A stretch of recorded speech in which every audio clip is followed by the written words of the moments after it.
यज्ञ असफल हुआ। सब ने कहा कि भगवान भी कहकर गए थे मत करो, हमने किया, भगवान की मर्जी नहीं थी इसलिए असफल हुआ। तो तब नेवले ने भी अपनी कथा बताई कि एक दिन ऐसे ही एक जो परिवार था, उस परिवार में जब हम एक भगवान की कथा नेवले ने बताई कि कैसे वो आधा सोने का बना। तो शांति रूप ब्राह्मण की कथा आती है कि एक परिवार था, भिक्षुकी करके भोजन करते थे, रोटी बनाते थे, और अब रोटी मिल नहीं रही, भिक्षा मिल नहीं रही, तो एक खेती में गए, वहां से एक मालिक को पूछा पहले, पड़ी जड़ी वस्तु लेवी नहीं, जो हमारे अधिकार का नहीं है वो लेना मत, लेना हो तो उस मालिक से पूछे, आज्ञा ले और फिर हम उसे प्राप्त करें, शिक्षापत्री में नियम है। तो मालिक को पूछने गए, खेती में आपने फसल तो ले ली, कुछ जवार के दाने पड़े तो क्या हम उठाए? बोले ऐसे भी वो पड़े हैं तो जाओ, एक जवार का दाना इकट्ठा किया, उसकी रोटी बनवाई। नियम था जिस दिन रोटी मिल जाए उस दिन ब्रह्मार्पण करके खाना, किसी और भूखे व्यक्ति को भिक्षा दे और फिर ग्रहण करे। आज रोटी तो मिल गई, कोई भिक्षुक नहीं आ रहा। अब देखा बहुत समय हुआ तो ब्रह्मार्पण करके ग्रहण करने शुरू करे, इतने में आवाज आई, भिक्षाम देहि। उन्होंने कहा चलो हमारा नियम रह गया, कोई भिक्षुक आया है। भिक्षुक को रोटी देने गए, भिक्षुक ने कहा मुझे बहुत भूख है। बोले पा लीजिए। उसने वो पा तो ली रोटी, बोले और है? जितनी बनी थी सारी रोटी उस भिक्षुक को दे दी। अपने पेट में भी भूख थी। दान करने की परंपरा और दान कैसे होता है उसका ज्ञान इस कथा से मिलता है। इनके पेट में भी भूख थी, लेकिन खुद के पेट में भूख होने के बाद भी इन्होंने देखा हमारे पेट में तो 5 से 6 दिनों की भूख है, लेकिन ये कह रहा है 10-12 दिनों से कुछ नहीं खाया, हमारे दुख से इसका दुख बड़ा है, हम और 2-3 दिन निकाल सकते हैं, लेकिन इसका दुख बड़ा है। खुद के पेट में भी भूख थी, फिर भी जो रोटी नसीब हुई वो उस भिक्षुक को दे देते हैं। और कैसे बनाई थी रोटी? खेती कर कमाना, सत्य सुलाना, मेहनत करके लाई थी, सत्य से लाई थी, चुरा कर नहीं लाई थी, मालिक को पूछ कर लाई थी। इतनी ईमानदारी से वो इकट्ठा किया था, रोटी बनाई और खुद को भूख होने के बाद भी दी। भिक्षुक ने कहा और दीजिए। बोले अब तो हो गई महात्मा जी, माफ करे, हम इतना ही कर सकते थे। और थोड़ी देर के बाद जब नजर चरणों से हटी और सामने देखा उस परिवार ने, तो वहां जो भिक्षुक बनकर आए थे वो साक्षात नारायण परीक्षा लेने आए थे कि इनका नियम तो है, लेकिन आज परीक्षा भी तो देख ले इनकी। और परीक्षा में पास हो गए। और वहां जब भगवान ने प्रसाद पाया, उसमें से कुछ अन्न कण नीचे गिरे थे, वही इस नेवले ने खाए। और नेवला आधा सोने का बना। बोले भगवान पूरा बना दो। भगवान ने कहा ऐसा ही यज्ञ जहां चल रहा होगा वहां जाना, और जहां सफल होगा यज्ञ, मेरा आशीर्वाद रहेगा, वहां का अगर आप अन्न ग्रहण करते हो तो पूरा पूरा सोने के बन जाओगे। नेवले ने कथा सुनाई और नेवले ने कहा इसलिए मैं कह रहा हूं कि मैं पूरा सोने का नहीं बन पाया। यज्ञ बंद करवाया और फिर दूसरी बार यज्ञ का आयोजन किया। पंडितों ने कहा भीम को बाहर बैठना, कोई चांडाल ना आ जाए। और भीम को बाहर बिठाया, अंदर पांडव यज्ञ कर रहे। मना किया था भगवान ने पांडवों को। लेकिन पांडवों के मन में था हमने भाइयों का वध किया, हमने गुरुओं का वध किया, पातक लगा, पाप हुआ, और यज्ञ किया। अब भगवान दुर्योधन का उद्धार करते हुए वहां पहुंचते हैं, अंदर जाने लगे जहां याग शुरू था। भीम ने कहा, ए चांडाल, कहां जा रहे हो? यही खड़े रहो, दिखता नहीं मैं यहां बैठा हूं? जो चाहिए यहां खड़े रहो, मांग लो, हम यही के यही दे देंगे।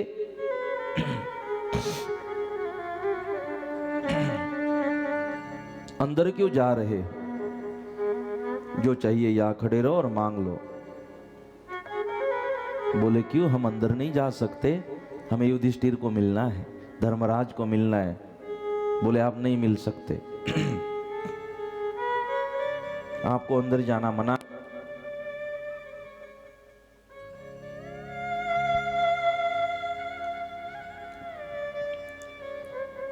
आपको जो चाहिए आपको यही मांगना पड़ेगा।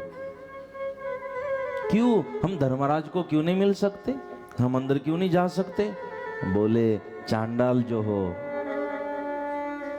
तो भगवान ने पूछा, ठीक है मैं चांडाल हूं, अंदर नहीं जा सकता, लेकिन चांडाल किसे कहते वो तो बताओ भीम। बोले आपको। बोले क्या मेरे इन फटे कपड़ों को देखकर चांडाल कह रहे हो? बोले हाँ। कितनी दुर्गंध आ रही है शरीर से, जला हुआ शरीर, खून बह रहा है, इतनी जख्म शरीर में है, इतना गंदा शरीर, कुरूप अद्रूप दिख रहे हो, इसलिए आप चांडाल ही हो। भगवान ने कहा, भीम क्या चांडाल का यह लक्षण है कि कपड़े फटे हो, गरीब हो, शरीर से दुर्गंध आ रही हो, दिखने में स्वरूप अच्छा न हो, क्या उसे चांडाल कहते? बोले तो। बोले नहीं भीम, अच्छा हुआ हम बहुत जल्द आ गए, क्योंकि भीम मेरे जाते ही आप किसी को चांडाल कहने लग गए। ये चांडाल शब्द आपके श्रीमुख में नहीं था भीम, आप इस वृत्ति के नहीं थे, गरीबी अमीरी आपके नजर में, आपके स्वभाव में नहीं थी, लेकिन आप तुलना करने लग गए, आपके मन में भेद आया। भीम बस मेरे से थोड़ा अलग क्या हो गए, मैं थोड़ा अलग क्या हो गया, आपकी मति भ्रष्ट हो गई भीम। भगवान को लगा अच्छा हुआ मैं जल्दी आया, नहीं तो और इनकी मति भ्रष्ट हो जाती। भगवान ने कहा, अरे भीम चांडाल, इस ऊपर शरीर को देख कर मत आप चांडाल कहा करना। भीम जो दिखने में बहुत सुंदर हो, बहुत अच्छे कपड़े पहने हुए हो, परफ्यूम की सुगंध आ रही हो, बहुत सुंदर सुगंध आ रही है, दिखने में सुंदर हो, लेकिन अगर मन में कपट हो, मन में द्वेष हो, मन में नफरत हो, तो भीम चांडाल उसे कहते हैं। इसलिए कल हमने गाया था, मेरे गुरु का है पंथ निराला, बाहर न दिखे रंग वाला, पर अंदर ब्रह्म उजाला, जप अजपा जप की माला, मेरे गुरु का है पंथ निराला। लोग कहते सतपंथ का प्रचार ही नहीं हुआ। अरे भाई ये कोई प्रचार की बात नहीं है, सतपंथ ये जीने की बात है, और ये बाहर की बात नहीं है, दिखावा दिखावा दिखावा। सतपंथ का ज्ञान दिखावा नहीं मानता, अंदर ब्रह्म उजाला। सतपंथ दिखावा नहीं है, सतपंथ अंदर की बात है। इसीलिए भगवान यही ज्ञान दे रहे हैं कि अरे इस बाह्य स्वरूप को मत देखना, अंतरंग को देखना, हृदय को देखना। और जिसके शरीर से दुर्गंध आ रही है, कपड़े फटे हैं, शरीर जला हुआ है, खून बह रहा है, दुर्गंध आ रही है, लेकिन वो अगर उसके हृदय में प्रेम है, अद्वैत भाव है, उसके विचार अच्छे हैं, हृदय निष्कपट है, उसके हृदय में करुणा है, तो उसे उत्तम कह देना भीम, उसे उत्तम कह देना। शरीर को देख कर नक्की मत करना, विचारों को देख कर नक्की करना। किसी की ऊंची ऊंची पढ़ाइयों को देखकर मत नक्की करना ये सुशिक्षित है, ये चार्टर्ड अकाउंटेंट है। किसी की पढ़ाइयों को देखकर मत नक्की करना ये होशियार है। अगर उसकी वो अगर वो सीए कर चुका है, उच्च शिक्षित है, लेकिन उसके हृदय में अगर नफरत है, कपट है, वो देश समाज हिंदू धर्म को तोड़ने के लिए कोशिश कर रहा है, तो हे भीम, उसे सुशिक्षित नहीं, उसे चांडाल कहना चाहिए। वो चांडाल है।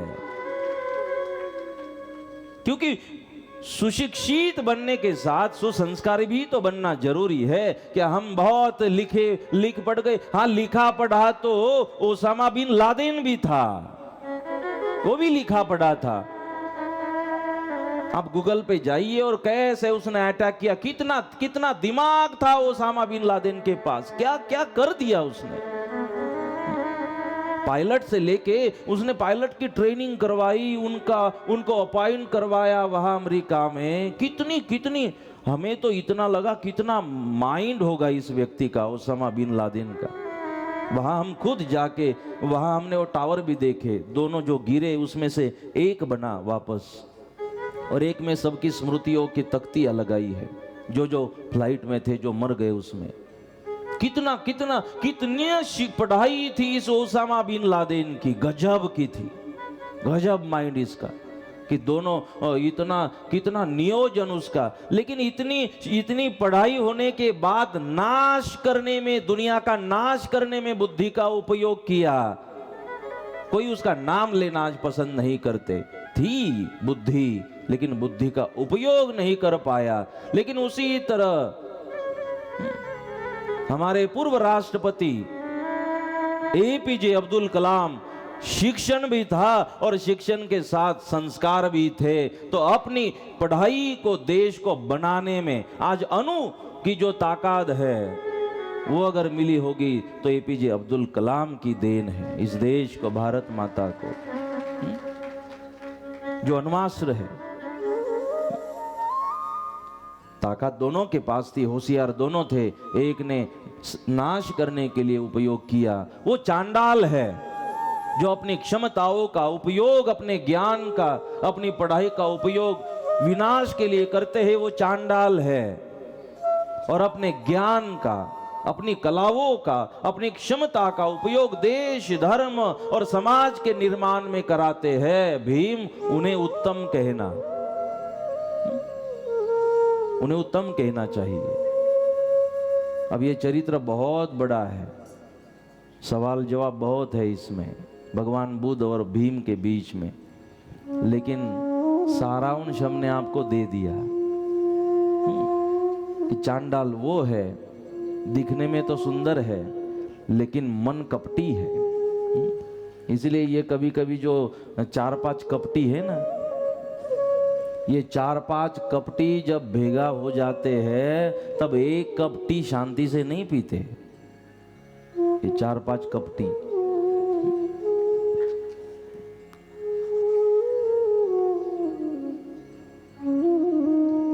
चांडाल वह है जो तोड़ता है। भीम को भगवान कहने लगे, मेरे शरीर को मत देखना, दुर्गंध को क्या देख रहे हो भीम, विचारों को देख कर नक्की करना। धीरे धीरे फिर भीम ने सवाल किए कि मध्यम चांडाल कौन, उत्तम मनुष्यों में मध्यम चांडाल कौन, मनुष्यों में उत्तम कौन, स्त्री में चांडाल कौन, पुरुषों में चांडाल कौन, स्त्रियों में उत्तम कौन, मनुष्यों में उत्तम कौन,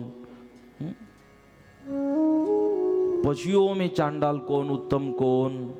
एक सवाल भीम कर रहे हैं और भगवान ने जवाब दिया कि वह पुरुष चांडाल है भीम, वह स्त्री चांडाल है जो अपनी जिम्मेदारियों को नहीं निभा रही। वह पुरुष, वह स्त्री चांडाल है, वह पशु चांडाल है जो किसी के हृदय को तोड़ते हैं, किसी के आंसुओं का कारण बनते हैं, किसी के जख्मों पे नमक लगाते हैं, किसी को तोड़ते हैं।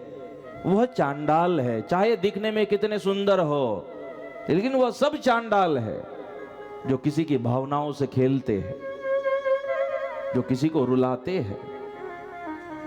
और भीम, मनुष्यों में उत्तम वो है, स्त्रियों में उत्तम स्त्री वो है, पशुओं में उत्तम वो है, जीव प्राणी मात्राओं में जो जी रहे हैं, जीते भी है और जीने भी देते हैं, जो अपने लिए भी जीते हैं, औरों के लिए भी जीते हैं, जो किसी के दुख को समझते हैं, जो किसी के आंसुओं का कारण नहीं बनते, जो छोटी छोटी छोटी संकुचित बातों को लेकर समाज को नहीं तोड़ते, न देश को तोड़ते हैं, वो उत्तम है। जिसमें इंसानियत है वो उत्तम है, जिसमें मानवता है वो उत्तम है, जिसमें संवेदना है वो उत्तम है। जो समझता है कि मुझे दर्द हो रहा है, किसी के दुर्व्यवहार से मुझे दर्द हो रहा है, तो मेरे दुर्व्यवहार से भी तो किसी को दर्द हो सकता है। मुझे दर्द है तो औरों को भी होता होगा, इसलिए मैं औरों को दर्द ना दूं। मुझे तकलीफ होती है तो औरों को भी होती होगी। ये संवेदना जिसके पास है वो उत्तम। धीरे धीरे भीम को लगने लगा कि ये वाणी कहीं मैंने सुनी है। भगवान ने कहा, अरे भीम, ये वाणी ही तू सुनते रहा है जीवन भर। और फिर भगवान ने अपने मूल स्वरूप के दर्शन करवाए और भीम को समझ दी कि मैं वही कृष्ण हूं। लेकिन बोले स्वरूप, तो बोले वो अवतार कार्य तो मेरा पूर्ण हुआ, लेकिन उसी शरीर में मैंने वापस अपना अगला अवतार कलेवर वही रखा और उसी कलेवर में चैतन्य निर्माण किया और मैं यहाँ उपस्थित हुआ हूँ। लेकिन भगवान ये शरीर, ये जला हुआ शरीर, हाथ पैर जले हुए, ये भगवान हम समझ नहीं पाए। भगवान ने कथा बताई कि इस कारण से, और भगवान कहते कहते एक बात को भी कह दिए कि भगवान फिर भी जो भी हो, आप तो भगवान हो, इतनी तकलीफ, जला हुआ शरीर लेकर आपको भी घूमना पड़ रहा है। भगवान बात समझ में नहीं आई। तो भगवान ने कहा, भीम, ये गांधारी का श्राप है। मैंने उसके संतान का वध कर दिया ना। संतान कैसी भी हो, माँ तो माँ होती है, उस माँ का ये श्राप लगा है। और हम भीम किसी के वंश को हम नाश कर दे तो अपना भी वंश का नाश हो जाता है। भगवान को भी नहीं चूका। तो इसी का ये नतीजा है। शायद हमने जो काम किए होंगे उसका नतीजा है स्वरूप। लेकिन कुछ भी हो भीम, हम आपके लिए यहाँ उपस्थित हुए। फिर चरण स्पर्श किया, चांडाल कहा था तो भगवान को माफी मांगने लगे। एकदम से अंदर गए, पांडवों को कहा, यहाँ ये क्या करते बैठे हो, भगवान को आहुति दे रहे हो, हमारे द्वार पर तो साक्षात भगवान का आगमन हो चुका है। पंडितों ने मना किया। जब भीम ने कहा कि हम जाएंगे और स्वागत सम्मान के साथ भगवान को अंदर ले आएंगे, तो पंडितों ने कहा बात तो माननी पड़ेगी। उन्होंने कहा चलो एक एक पट्टी बांध दो सबके सब। और पानी छाटते छाटते पंडित इनको लेकर जा रहे हैं। जब भगवान ने देखा तो भगवान कहने लगे, मेरे पास आने के लिए भी पवित्र होकर आना पड़ रहा है पांडवों को पट्टी बांध कर। भगवान ने कहा बहुत अच्छा हुआ मैं जल्दी आया, नहीं तो औरों के कहने पर ये अगर अपने जीवन को जीते तो अब तक जो धर्म किया वो व्यर्थ हो जाता। अच्छा हुआ हम जल्दी आए, क्योंकि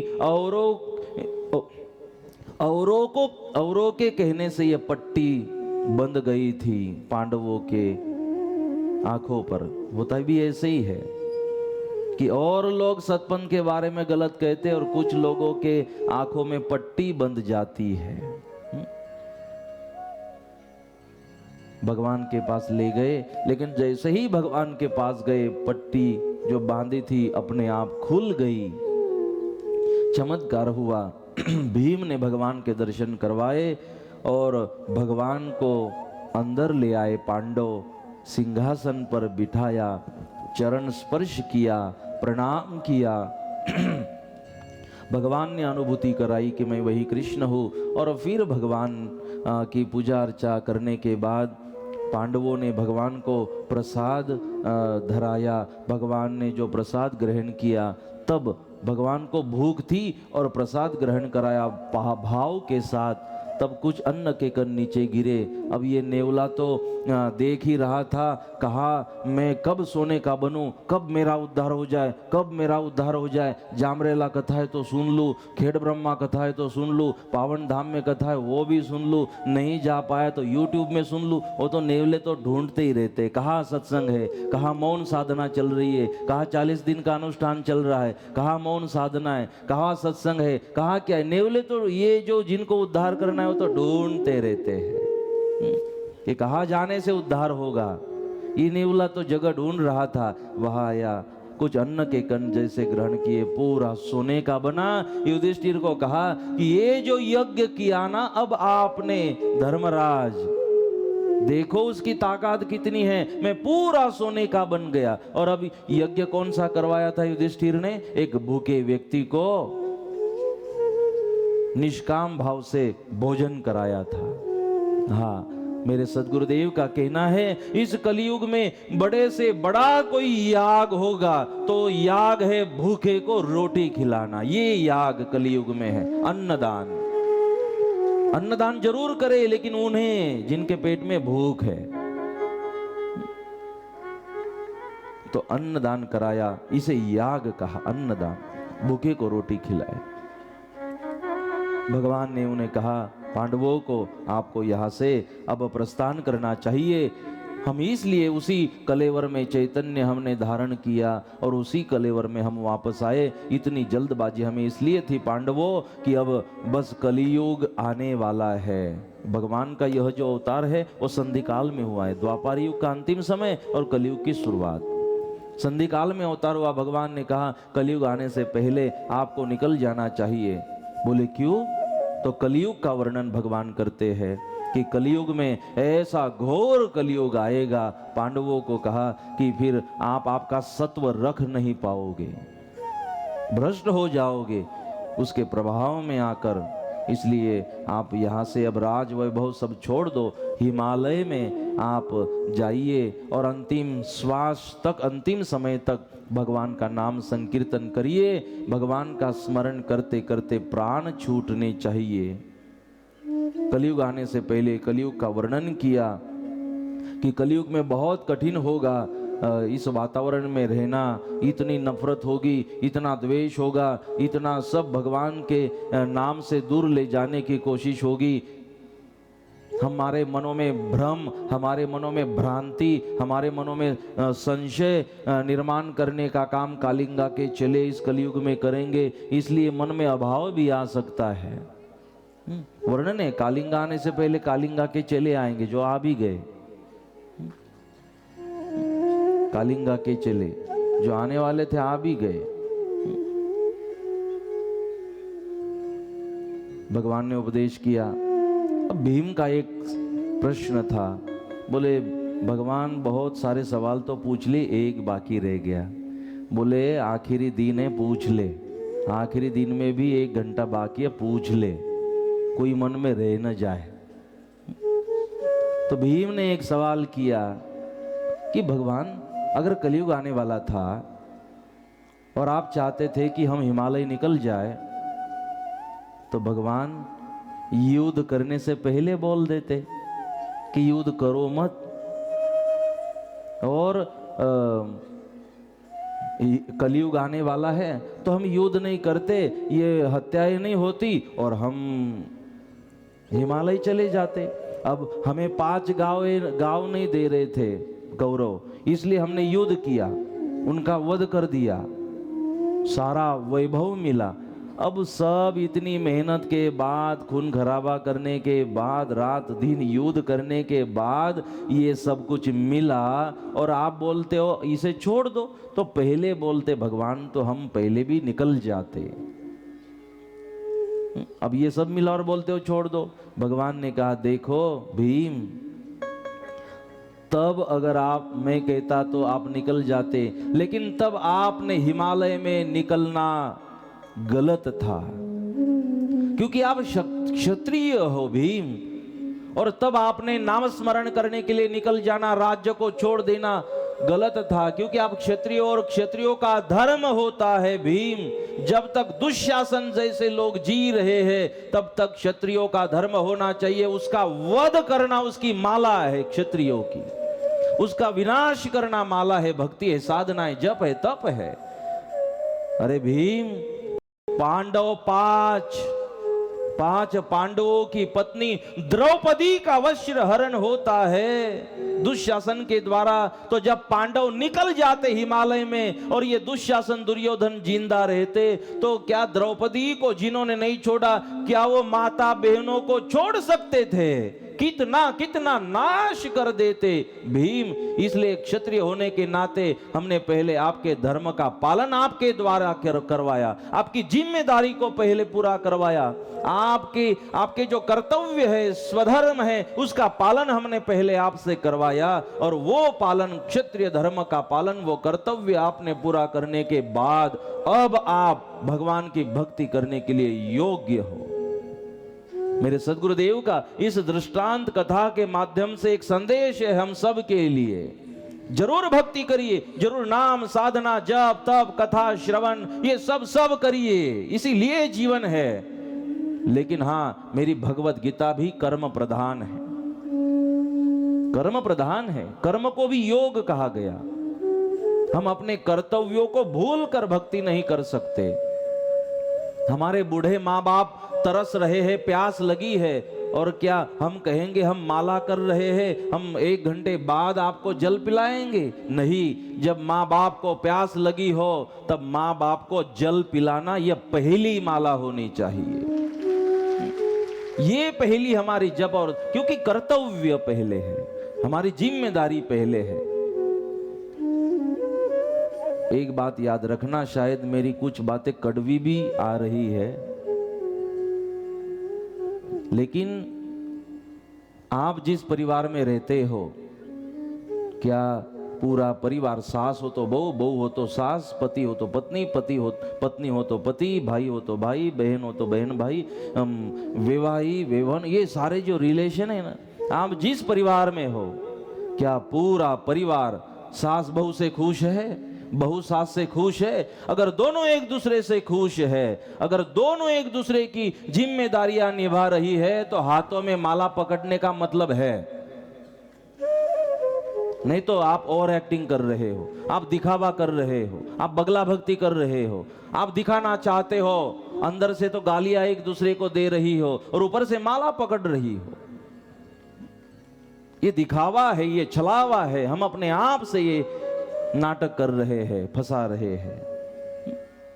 इसीलिए हम जिस परिवार में रहे हैं, अगर उस परिवार के सारे सदस्य हमसे खुश है, हमारे व्यवहार से, हमारे वाणी से, हमारे वर्तन से, तो हमें भक्ति करने का अधिकार है। इसलिए जितना जरूरी हमने अपने ज्ञान को प्राप्त करना, जितना जरूरी कथा को श्रवण करना, जितना जरूरी कुंडलिनी शक्ति को जागृत करना, हमारे चक्रों को जागृत करना, गुरुदेव को प्रणाम करना, गुरु बनाना, गुरु मंत्र का जाप करना, अजपा जाप का अनुभव करना, ये जितना जरूरी है, मौन साधना, जप साधना जितना जरूरी है, उतना जरूरी है हम अपने परिवार के साथ बात करें, प्रेम करें, उतना ही जरूरी है। ये पहला कर्तव्य है।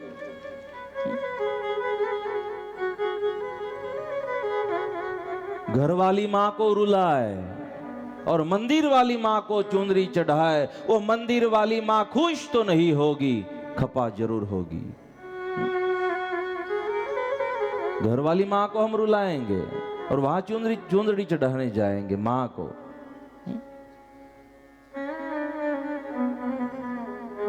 समाज की नियानियों को रुलाएंगे और माँ मियाँ को प्रणाम करेंगे। ये माँ मियाँ को मंजूर नहीं है। नियानियों को रुलाएंगे समाज में, नियानियों को भी मत आने दो, नियानियों को रुलाएंगे और माँ मियाँ कैसे कृपा कर सकती है। इसीलिए पहले कर्तव्य है और फिर धर्म। या हम कर्तव्यों को भी, कर्मों को भी धर्म योग बना सकते हैं। हमारी जिम्मेदारी पहले है, जिम्मेदारियों को भी निभाए। हम आप सबसे प्रार्थना करेंगे, अगर हम कथाओं में मानते, चरित्र में मानते, भगवान में मानते, देश धर्म में मानते, किसी संप्रदाय के अनुयायी है, किसी गुरु के चेले हैं, अगर हम चाहते अच्छा जीवन जिए, तो हम एक दूसरे के प्रति जो बहुए है वो सासुओं का सम्मान करे, वृद्धों का सम्मान करे, बेटा बाप का सम्मान करे, बेटा बाप कहे बाप को, ये सम्मान दे, ये आदर दे, ये प्रेम हो, ये होना चाहिए। जो बड़े हैं, जो वडील है, वो छोटों को प्रेम दे, समझ ले, और जो छोटे हैं वो बड़ों का आदर करे, सम्मान करे, प्रेम दे। अगर ये कर पाते हो, अगर ये कर लिया, तो फिर भगवान कहते फिर हिमालय जाओ, फिर साधना नाम स्मरण करो, नहीं तो व्यर्थ है। हम मंदिर जा रहे, भक्ति कर रहे, और कोई हमारे व्यवहार से रो रहा है, कैसे भगवान स्वीकार कर सकते? क्योंकि भगवान की पूजा ही तो प्रेम है। और आप एक दूसरे से प्रेम से बात कर लेते हो तो आ गए भगवान, वही कहीं भगवान को फिर ढूंढने की जरूरत नहीं है। इसलिए मेरी सबसे विनती है, प्रार्थना है, हम जिस परिवार में रह रहे हैं, छोड़ दो वो चिंता, मृत्यु के बाद स्वर्ग मिलेगा नहीं मिलेगा, छोड़ दो वो चिंता। जहां हो, जिस परिवार में हो, वही स्वर्ग का वातावरण बना दीजिए, वही वैकुंठ बना दीजिए। मेरे श्री राम को अभिमान था सीता के जैसे पत्नी मिली, मां जानकी को अभिमान था, वो अपने आप को भाग्यशाली मानती थी, श्री राम के जैसा पति मिला। लक्ष्मण को सौभाग्य था कि बड़ा भाई श्री राम के जैसे मिला। एक दूसरे को वो सौभाग्य मानते थे, ऐसी सासू मिली, ऐसी बहू मिली, ऐसे पति, ऐसे छोटा भाई मिला, ऐसे बड़ा भाई मिला, हाँ ऐसे ससुर मिला, ऐसे बहू मिली, ऐसा बाप मिला, ऐसा बेटा मिला। ये अपने आप को सौभाग्य मानते थे, तो अयोध्या तो वैकुंठ ही बन गया था। इसलिए हम एक दूसरे का सम्मान करें।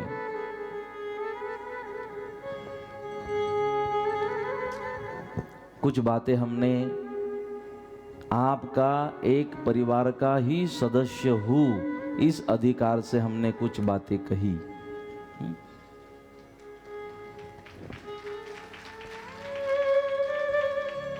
नहीं तो फिर ये हम अपने परिवार में एक दूसरे के प्रति हृदय में प्रेम प्रकट करें और बापा के संकल्प को हम यथार्थ करें और सार्थक करें। हर परिवार में प्रेम हो एक दूसरे के प्रति, सासू माँ बने, बहू बेटी बने, और प्रेम करे एक दूसरे के साथ, बड़ों का सम्मान करे। यही बापा के श्री चरणों में श्रद्धांजलि होगी और यही बापा की संकल्प पूर्ति होगी। इतना बड़ा मंडप बनाया, इतना भोजन कराया और इतनी संख्या आती थी और इतना पैसा खर्च हुआ, ये श्रद्धांजलि नहीं है, न ये संकल्प पूर्ति है। कितने लोग आए थे, कितना खर्च हुआ, संकल्प पूर्ति है। जो हमने यहाँ सुना, क्या हमारे जीवन में हम उतारने की कोशिश कर रहे हैं, वो संकल्प पूर्ति होगी। इसलिए इस तरह से हमारे परिवार में परिवर्तन आना चाहिए, क्योंकि इस संत ने अपना जीवन दिया है सतपंथ के लिए, हम सब के लिए। हमारी भी जिम्मेदारी बनती है, कृति से परमार्थ करे। भगवान ने जब कहा भीम कर्तव्य पहले, बात समझ में आ गई और फिर 5 पांडवों ने भगवान को प्रणाम किया। यहाँ पर भगवान का अवतार कार्य पूर्ण हो जाता है जो संधि काल में था। और माँ कुंती को प्रणाम किया। माँ कुंती को कहने लगे, पहले तो युधिष्ठिर कह रहे थे मैं अकेला जाता हूँ, आप क्यों आ रहे हो, आप यही रहो। लेकिन पांडवों ने कहा आप कल्याण कराना चाहते हो, हम नहीं। पांडव भी तैयार हो गए। माँ कुंती को प्रणाम किया। माँ कुंती ने साधना बताई, बेटा बस शरीर से ही मत जाना, मन को भी इन विषयों से, इन व्यवस्थाओं से हटा देना। अपने 5 बेटों को माँ कुंती ने उपदेश दिया कि अपने मन को भी हटा लेना। पांडव वहां से निकल जाते हैं। वहां से निकल जाने के बाद, क्योंकि अब सारे संशय पांडवों के मिट चुके हैं, जो भी प्रश्न थे भीम पूछ चुके हैं। चांडाल कौन, उत्तम कौन, वैश्यों में कौन, व्यापारियों में कौन, सेठों में कौन, साहूकारों में कौन, सारे संशय मिट चुके हैं। और संशय रहित होकर अब पांडव निकल चुके। ऋषिकेश पहुंचे, अपने पितरों का श्राद्ध किया, तर्पण किया और ऋषिकेश से आगे हिमालय में पांडव वहां पर प्रवेश करते हैं। वहां प्रवेश करने के बाद ठंडी ठंडी पवन वहां पर चल रही थी। शुरुआत में कली का प्रताप भी जो भगवान ने बताया वो उनको देखने मिला कि कली एक बूढ़े स्वरूप में कली एक स्त्री, बूढ़ी स्त्री का रूप धारण करते हुए वहां पर आए। भीम ने पहचान लिया ये कली है, फंसाने आया, उसे दंड दिया और कली को कहा कि हमें कोशिश मत करना, आपके बारे में भगवान हमें ज्ञान दे चुके हैं। और वहां से पांडव आगे की ओर निकल पड़े और युधिष्ठिर भी अपने भाइयों को वहां पर ज्ञान देते हैं। द्रौपदी, 5 पांडव वहां से माँ को प्रणाम करके निकल पड़े। आगे चलते हुए गण गंधर्वों की वस्ती लगी। उन्होंने कहा कि यहाँ रह जाओ, क्यों ऐसे भटकते फिर रहे हो यहाँ वहाँ, यहाँ सारी व्यवस्थाएं है, रहो हमारे पास, सब कुछ है। पांडवों ने कहा अगर हम इसमें रस रह जाता तो हम अपना राज्य ही क्यों छोड़ते। छोड़ दिया, उन माया में फंसे नहीं। आगे अप्सराओं की बस्ती लगी। अप्सराओं ने कहा रहो हमारे पास, अप्सराओं को भी मना कर दिया। अब विषय समाप्त हो चुके हैं। अब विषय का जहर हमारे सद्गुरुदेव के, हमारे भगवान के ज्ञान से समाप्त हो चुका है। अब कोई विषय नहीं फंसे पांडव आगे की ओर निकल पड़े। मेघपुर में जो मेघनाद का मामा था सुख दानव, क्योंकि मेघनाद का वध किया था, वो क्रोध था उसके मन में, मेघनाद के मन में, उस मेघनाद का भी अर्जुन के हाथों वहां पर वध हुआ, जो पांडवों को तकलीफ दे रहा था। आगे जैसे वहां पर जाने लगे, द्रौपदी को भी तकलीफ देने की कोशिश हुई। पांडव द्रौपदी की रक्षा वहां पर कर रहे हैं। दुर्योधन का एक मित्र था अलमस्त, उस अलमस्त ने भी द्रौपदी जो पीछे चल रही थी उसे भगाकर ले जाने की कोशिश की। भीम ने जाकर द्रौपदी को छुड़वाया। अलमस्त जो दुर्योधन का मित्र था उसका वध किया। अब द्रौपदी को आगे रखा और 5 पांडव पीछे से चल रहे हैं। हिमालय का प्रवास करते करते, भगवान श्री कृष्ण का स्मरण करते करते पांडव जा रहे हैं। ठंडी ठंडी पवन चल रही थी, शरीर थक गया है, लेकिन एक एक पैर द्रौपदी उठाकर चल रही है, क्योंकि चरय वेति नियम था, चलते रहना है और भगवान का स्मरण करते रहना है अंतिम श्वास तक, जो भी हो जाए। यही आपके लिए तप है, आज्ञा थी। अब एकदम से द्रौपदी थक गई, अब पैर भी नहीं उठाया जा रहा है। कोशिश कर रही है द्रौपदी, अपना पैर उठाओ, आगे की ओर चलूं, कोशिश करने लगी, अपने शरीर के साथ जबरदस्ती की, उतने में द्रौपदी का शरीर नीचे गिर पड़ा। भगवान का नाम मुख से निकल रहा था और शरीर शांत हो गया। द्रौपदी की मृत्यु हो गई। पांडवों ने द्रौपदी को याद किया, द्रौपदी की उन कार्यों को याद किया। युधिष्ठिर के आंखों में भी आंसू आए कि हमने द्रौपदी को दांव पर लगाया, फिर भी द्रौपदी ने हमें भी मुक्त किया, अपने आप को मुक्त कर लिया, कभी हमें दुख नहीं दिया।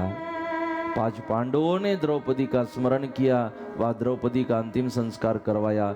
आगे की और जब निकल पड़े तो जैसे कुछ योजन चल जाने के बाद सहदेव की भी यही हालत हुई। सहदेव की भी वहां मृत्यु हुई। सहदेव अपने भाई का भी अंतिम संस्कार वहां पर पांडवों ने किया। नकुल, पांडव नकुल की भी वहां मृत्यु होती है जब चल रहे हैं उस हिमालय के ऊपर। अर्जुन की मृत्यु हुई और भीम की भी मृत्यु हुई। जैसे जैसे योजन चलते गए, एक पांडव का शरीर थक रहा था, लेकिन अंतिम श्वास तक चलते रहना है और भगवान का नाम। जो चारों भी पांडव और द्रौपदी की मृत्यु हुई, तो जब मृत्यु हुई तो भगवान का नाम श्रीमुख में चल रहा था, नियम का पालन हुआ। अंते मति सहगति, और अंतिम समय में जैसे मति थी इनकी, वैसे गति मिली। भगवान नारायण के धाम में इनको स्थान मिला है। अब अकेले बचे युधिष्ठिर। अब कितना मन में दुख होगा, एक पांडव नहीं रहा, मन में दुख तो था। अपने आप को संभाला, ये नियति का नियम है, ये प्रकृति का नियम है। अपने आप को संभाला, स्थिर किया और भगवान के नाम का विस्मरण नहीं होने दिया। रोते नहीं बैठे, पांडवों का दुख करते नहीं बैठे, ये प्रकृति का नियम, ये तो होते रहेगा, लेकिन मैंने भगवान के नाम को नहीं भूलना, जो माँ और भगवान का आदेश है। नाम स्मरण करते रहे। चलते चलते एकदम से अंगूठे में तकलीफ हुई, अंगूठा टूट गया, जख्म हुई, बेहोश होकर पड़े हैं। जब आंख खुली देखा एक श्वान वहां पर है और श्वान मनुष्यवाणी में कहने लगा, मैं आपको लेने आया हूं, आओ मेरे पीछे पीछे। श्वान एक कुंड में वहां पर ले गया और युधिष्ठिर को कहा, इसमें आपको स्नान करना है। युधिष्ठिर ने जब अपना चरण उसमें डाले हैं तो चरणों को दाह होने लगा, चरण जलने लगे, पैर जलने लगा। जैसा अपना पैर निकाला है युधिष्ठिर ने, कितने करोड़ों जीव स्पर्श जिनको हुआ था वो पैरों के साथ बाहर निकले हैं। श्वान ने कहा, ये 9 करोड़ जीव है युधिष्ठिर, जिन्होंने धर्म का स्पर्श कर लिया, धर्म के चरण पकड़ लिए, संतों के चरण पकड़ लिए। ये 9 करोड़ जीव है जिनके उद्धार का आप कारण बने हो। युधिष्ठिर ने कहा, अब तो मैं स्नान ही कर लूं, सबका उद्धार हो जाए। लेकिन श्वान जो यम धर्म थे उन्होंने कहा, राजा अब 9 करोड़ का ही समय आया था, बाकी का भी भोग बाकी है। अब उद्धार का समय था 9 करोड़ जीवों का ही, जो काम हुआ। अब आगे चलो। जब पैर बाहर निकला तो युधिष्ठिर को पता चला मेरा अंगूठा जो गिर गया था वो तो वापस आया, मतलब जख्म ठीक हो गई। और वहां से आगे की ओर जाने लगे। नारायण ने देखा मेरा भक्त आ रहा है, सदेह जा रहे हैं वैकुंठ युधिष्ठिर। नारायण ने विमान भेजा लेने के लिए। युधिष्ठिर ने कहा, नहीं, हम तो अपने आराध्य के पास पैदल चलते चलते ही जाएंगे, पग पाड़ा करके जाएंगे। जिस तरह प्रेरणापीठ पिराना अमृत महोत्सव के समय हम पग पाड़ाओं में जाते हैं कि हम अपने आराध्य को प्रणाम करने पग पाड़ा में जाएंगे। हाँ, ये इसलिए स्वर्गारोहण की कथा है कि इन्होंने नियम का पालन किया, अपने आराध्य को मिलने जा रहे, पैदल चल रहे थे, बस पैदल ही नहीं चल रहे थे, पैदल चलते चलते नाम स्मरण कर रहे थे, इसलिए आराध्य के दर्शन हुए। हम भी जब पगपाड़ा में जाते हैं तो पगपाड़ा में जाते समय संसार की बातें नहीं, भजन करते करते पगपाड़ा में जाए तो फायदा है। युधिष्ठिर सदैव वहां पहुंचते हैं और देखा तो मेरे पहुंचने से पहले यहाँ तो द्रौपदी, अर्जुन, भीम, नकुल, सहदेव भगवान के दरबार में बैठ चुके हैं।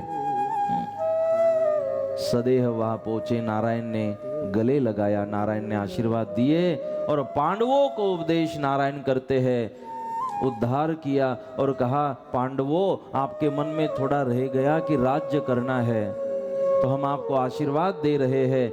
कलयुग में, कलयुग के अंतिम प्रहर में मैं अपना 10वां कल की अवतार, निष्कलंकी अवतार प्रकट करूंगा और उस अवतार को प्रकट करने के बाद कालिंगा राक्षस का वध करना होगा, जो चीन में जन्म धारण करेगा। तो पांडवों हम आपको आशीर्वाद दे रहे हैं, आप भी मेरे अंतिम अवतार के समय अलग अलग भारत के अलग अलग राज्यों में अलग अलग नाम धारण करते हुए आप भी जन्म धारण करोगे और जब युद्ध का समय होगा मुझे आकर मिलोगे, हम सब मिलकर उन अधर्मियों का विनाश करेंगे और धर्म की स्थापना करेंगे। धर्म की स्थापना, सत्य की स्थापना करने के बाद पांडवों हम वह राज्य आपको सौंप देंगे जो आपकी इच्छा फिर पूरी होगी राज्य को करने की। ऐसा पांडव को आशीर्वाद दिया। आगमवाणी बताई कि आगे पांडव का भी जन्म होगा। इस तरह से भगवान ने यहाँ पर अपने अवतार कार्यों को यहाँ पर किया। जहाँ तक बात आती है 10वें अवतार की, जिसकी कुछ कुछ बातें मैंने इस अवतार में या तो इससे पूर्व भी आपसे करने की मैंने कोशिश की है। श्रीमन नारायण नारायण नारायण, श्रीमन नारायण नारायण नारायण, भजमन नारायण नारायण नारायण, भजमन नारायण नारायण नारायण, ब्रह्मा नारायण नारायण नारायण, ब्रह्मा नारायण नारायण नारायण, विष्णु नारायण नारायण नारायण, विष्णु नारायण नारायण नारायण, कृष्ण नारायण नारायण नारायण, महेश नारायण नारायण नारायण, शक्ति नारायण नारायण नारायण, शक्ति नारायण नारायण नारायण, श्रीमन नारायण नारायण नारायण, श्रीमन नारायण नारायण नारायण, भजमन नारायण नारायण नारायण, भजमन नारायण नारायण नारायण, श्री निष्कलंकी नारायण भगवान की जय। भगवान के जो 10वें अवतार का वर्णन है संक्षिप्त में, लेकिन लगभग उस अवतार का पूरा भाव आप समझ ले, इस तरह मैं उस भाव को यहाँ पर रखने की कोशिश कर रहा हूँ कि सद्गुरुदेव इमाम साहब जी महाराज ने इस 10वें अवतार का वर्णन करते हुए कहा कि कलयुग का जो अंतिम प्रहर है 4,32,000 इसका प्रमाण है और उसमें से लगभग 5,000 वर्ष पूरे हो चुके हैं कलयुग के, अभी बहुत समय बाकी। और अंतिम जो प्रहर है उस अंतिम प्रहर में भगवान का यह अवतार 10वां अवतार प्रकट होगा।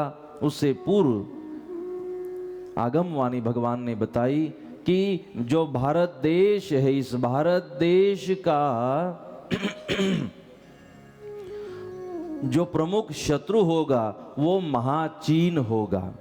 और महाचीन में कालिंगा नाम का राक्षस होगा, जो कालिंगा भारत की लड़की सुरजा रानी उसके साथ विवाह करेगा और उस भारत की लड़की को, सुरजा रानी को चीन ले जाएगा।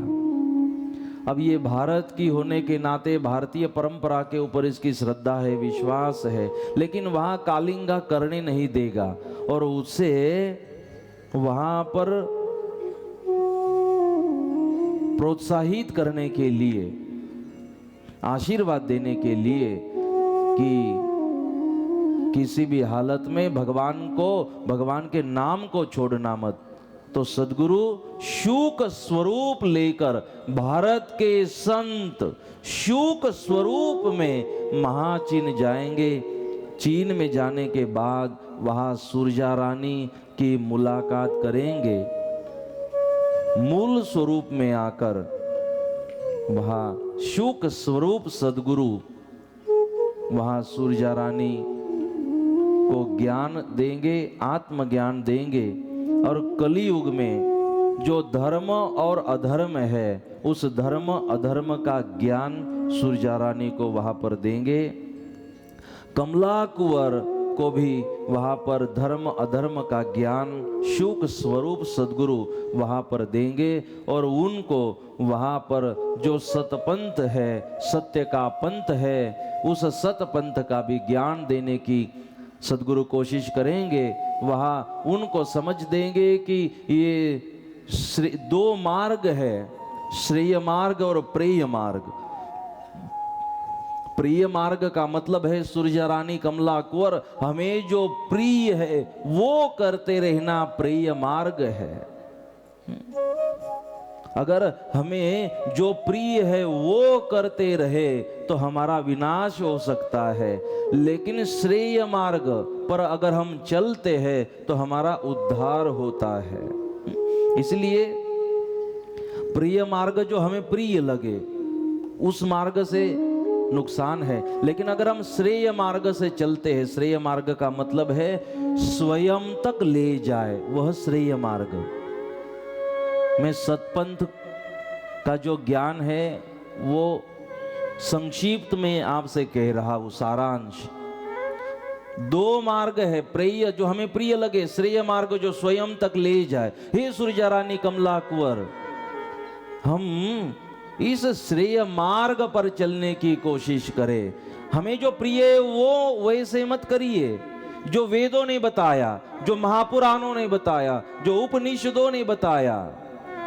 वेदों के बताए हुए रास्ते पर चलना श्रेय मार्ग, वेदों के बताए हुए रास्ते पर चलना सतपंथ है। ये ज्ञान शुक स्वरूप परमात्मा दे रहे हैं कि हम श्रेय मार्ग से चले, प्रिय मार्ग से नहीं। नहीं तो हमें जो अच्छा लगे वो नहीं करो, जो वेदों ने कहा वो करो, श्रेय मार्ग। अगर श्रेय मार्ग से चलते हो सुरजा रानी तो आपका उद्धार जरूर होगा। और शिक्षा पत्री बताई, आप धर्म में मानते हो ना, तो नियमों से धर्म बनता है, नियमों से हम परिपक्व बनते हैं, नियमों से नाम स्मरण में ताकत आती है, नियमों से भगवान के लिए हम योग्य बनते हैं। तो 100 शिक्षा पत्री के 100 नियम बताए कि 100 नियमों की जनोई पहन लेना, इनका पालन करना। 100 नियम शिक्षा पत्री के वहां पर बताए। कलश पूजा की महिमा बताई कि ये प्रकृति हमें सब कुछ देती है और सब प्रकृति का दिया हुआ है, प्रकृति दे रही है, इसलिए तो हम जी रहे हैं। इसलिए हे सुरजा रानी और कमला कुंवर, बार बार जब कलश पूजा घटपाट पूजा का आयोजन हो, गुरुवार हो या जहां भी घटपाट पूजा का आयोजन हो वहां जाइएगा, क्योंकि वहां प्रकृति को नमस्कार किया जा रहा है जो हमें सब कुछ देती है। हाँ, हम पूजा में इसलिए जाए कि जिस प्रकृति के कारण हम जी रहे हैं उस प्रकृति को धन्यवाद देने के लिए घटपाट की पूजा है। 9 ग्रहों को धन्यवाद, इस वायु को धन्यवाद, जल देवता को धन्यवाद, प्रकाश देवता को धन्यवाद, जो स्वाद भरा है सब्जियों में उस रस देवत को, इस भूमि माता को धन्यवाद। ये धन्यवाद करने के लिए घटपाट पूजा है। इसलिए जब जब पूजा होगी जाइए और धन्यवाद करिए जिनके कारण हम जी रहे हैं, नहीं तो हम स्वार्थी, हम सेल्फिश कहलाएंगे। इसीलिए घटपाट पूजा की महिमा वहाँ पर बताई। कमला कुंवर को तो कहा कि आप ही मुखी बन जाइए, और सदगुरुदेव वहाँ कमला कुंवर को भी मुखी बनाते हैं। और हम भी चाहते हैं कि हमारे युवा मित्र भी जल्द से जल्द मुखी बनने की कोशिश करें। हमारे मुखी भी युवा भी मुखी होने चाहिए, और कोई दिक्कत नहीं है मुखी बनने में। और मुखी बनकर नियमों का पालन हो जाता होगा उस कारण से, तो जल्दी बनिए। मुखी का अंकुश तो रहेगा और जीवन बदल जाएगा, खिल उठेगा जीवन। इसलिए हम युवा मित्रों को भी प्रार्थना करते, धीरे धीरे पंडित में, और हर मंदिरों में अब कोशिश करें हमारे मुखी की युवाओं को पंडित में बिठाना चालू करें। कई गांवों में है, और ज़्यादा से ज़्यादा युवाओं की संख्या मुखी में हो। मुखी बने, भगवान का मुख है, मुखी बन जाते हो तो सम्मान की बात है, जीवन के कल्याण की बात है। आप भी अनुमति दे देना युवाओं को मुखी बनने के लिए। सुख स्वरूप परमात्मा वहाँ कमला कौर को मुखी बनाते हैं। मुखी के नियम भी वहाँ पर बताए कि मुखी के नियम क्या है, और फिर आगम वाणी का वर्णन आता है कि दोनों को कहा आगे चलकर ऐसी ऐसी आगम वाणी बताई कि सूरज धीरे धीरे पृथ्वी के नजदीक आएगा, पत्थर भी पिघलने लग जाएंगे, इतनी गर्मी होती रहेगी। धरती धान्य ना पीके जी, जो धरती है वो धान्य नहीं देगी, जो धान्य देगी वो जहर के समान धान्य देगी। इतना हम वो रासायनिक खेती को करने लग जाएंगे। ये खेती उत्पन्न तो देगी, ज्वार तो देगी, बाजरी तो देगी, गेहूं तो देगी, लेकिन वो भी जहर के स्वरूप में देगी।